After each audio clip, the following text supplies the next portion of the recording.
O que é glúten? Glúten é a proteína do trigo composta pelas proteínas gliadina e glutenina. A gliadina é que está ligada à doença celíaca. Existem outras proteínas quimicamente semelhantes à gliadina, que não são exatamente glúten, mas também são tóxicas. É o caso da ordeína, a cevada, e a secalina, o centeio. A história do glúten. Os relatos de doentes com tipo de diarreia, coilíacos, seria descrita em 1888 como a afecção celíaca, na qual havia ingestão crônica e era identificada em pessoas de todas as idades, especialmente em crianças entre 1 e 5 anos. No ano de 1950, na Segunda Guerra Mundial, o racionamento de alimentos reduziu drasticamente o fornecimento de pão à população, e verificou-se que crianças com afecção celíaca melhoraram sua qualidade de vida. Posteriormente, Charlotte Anderson comprovou a existência de uma substância contida no trigo e no centeio que provocava a doença. Essa substância era o glúten. A nova pirâmide alimentar. A pirâmide dos alimentos foi criada para promover o bem-estar nutricional da população, servindo como um guia para a boa alimentação com alimentos e porções indispensáveis para o dia a dia.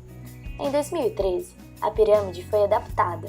Entre as principais alterações, destacou-se no grupo dos carboidratos, ou seja, arroz, pão, massa, batata e mandioca, a presença do arroz integral, pão de forma integral, pão francês integral, aveia, farinha integral, biscoito integral, além da inclusão do cereal tipo matinal.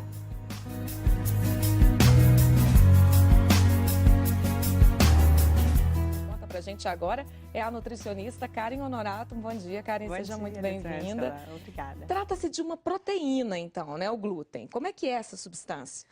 O glúten é uma proteína encontrada principalmente no trigo, no centeio e na cevada.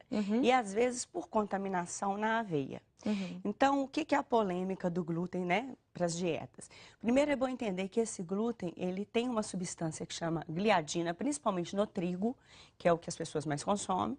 E essa gliadina, ela muda a nossa mucosa do intestino. É como se ela abrisse as portinhas do intestino para deixar as entradas para os nossos nutrientes mais fáceis. Porém, isso é ruim, e principalmente porque essa gliadina é uma proteína de difícil digestão.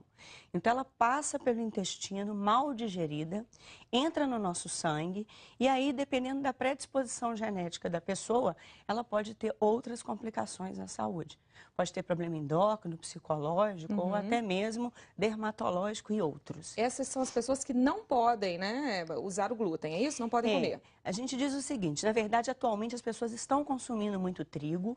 O trigo está alterado atualmente porque houve muita mudança, muita hibridação, né, hibridização. Então, o que acontece? Esse excesso de trigo tem feito mal para todo mundo. Na verdade, ninguém deveria consumir o glúten em excesso. Tanto assim, igual né? estão consumindo. Você vê que as pessoas consomem tudo com trigo hoje. É verdade. Então, o excesso não faz bem a ninguém. Dependendo da sua genética, isso pode trazer complicações maiores ainda.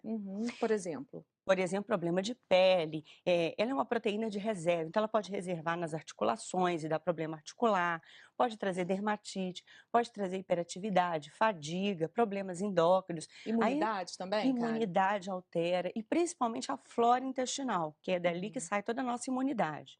Então, para todas as pessoas, essa proteína altera o intestino. Agora, para outras complicações, vai depender da parte genética. Então, o ideal é que ninguém consumisse tanto trigo como tem consumido. Né? Quando você retira o glúten de uma pessoa por intolerância ou até mesmo por uma alergia, que é diferente de doença celíaca, que ele não pode com glúten de jeito nenhum, algumas pessoas se beneficiam muito. Isso não precisa ser por muito tempo. De 1 a 2 meses, se você tirar o glúten, você já desinflama o organismo, porque essas proteínas podem trazer inflamações para dentro do corpo. Aí você desinflama, melhora essa parte intestinal e pode voltar a consumir o glúten com moderação. Com moderação. Quer dizer, de 1 a 2 meses, a pessoa ficando sem o glúten, ela já pode melhorar bastante, quem tem problema, né? E outro problema é o seguinte, não é só o consumir muito trigo, é não consumir nutrientes. Porque as pessoas estão trocando os lanches, a alimentação de verdura, de fruta, por tudo em lanches. Então, o trigo está em tudo. Então, você consome muito lanche, muito bolo, muito pão, muito biscoito e não come nutriente. Então, seu corpo fica, bem dizer, desnutrido. As inflamações aumentam. Pois é, aí que está o problema, né? Esse excesso de trigo, de lanches e diminuição dos produtos naturais. É aí que está o problema. Isso que está o problema. Então, quando você tira esse período de 2 meses, você tem que nutrir mais o corpo para desinflamar, para melhorar a mucosa intestinal, para você poder voltar a consumir com moderação sem ter problemas para a saúde.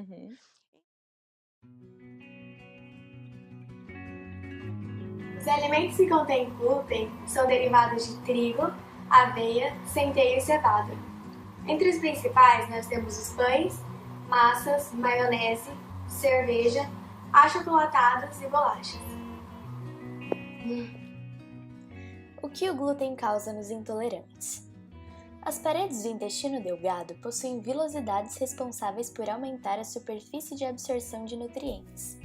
Quando o glúten chega ao intestino do celíaco, o organismo passa a produzir grande quantidade de linfócitos intraepiteliais, que acabam funcionando como anticorpos contra o glúten. Tais anticorpos atuam sobre as vilosidades do intestino, que inflamam, se atrofiam e deixam de captar os nutrientes que são descartados com as fezes, provocando deficiências nutricionais graves. A estrutura química do glúten. A gliadina apresenta peso molecular médio de 40.000. Cadeia simples e extremamente gomosa quando hidratada. Possui pouca ou nenhuma resistência à extensão e é, portanto, responsável pela coesividade da massa. A glutenina é formada por várias cadeias ligadas entre si, apresentando peso molecular médio que varia de 100.000 a vários milhões. É elástica, mas não coesiva, e fornece à massa a propriedade de resistência à extensão.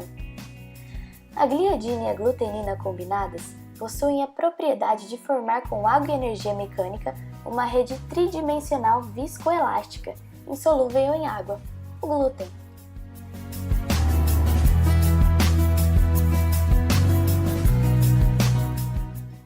Uma em cada 200 pessoas no mundo tem intolerância ao glúten, segundo a OMS. O glúten provoca danos na parede do intestino de quem é intolerante, impedindo a absorção de nutrientes como gordura, ferro e ácido fólico.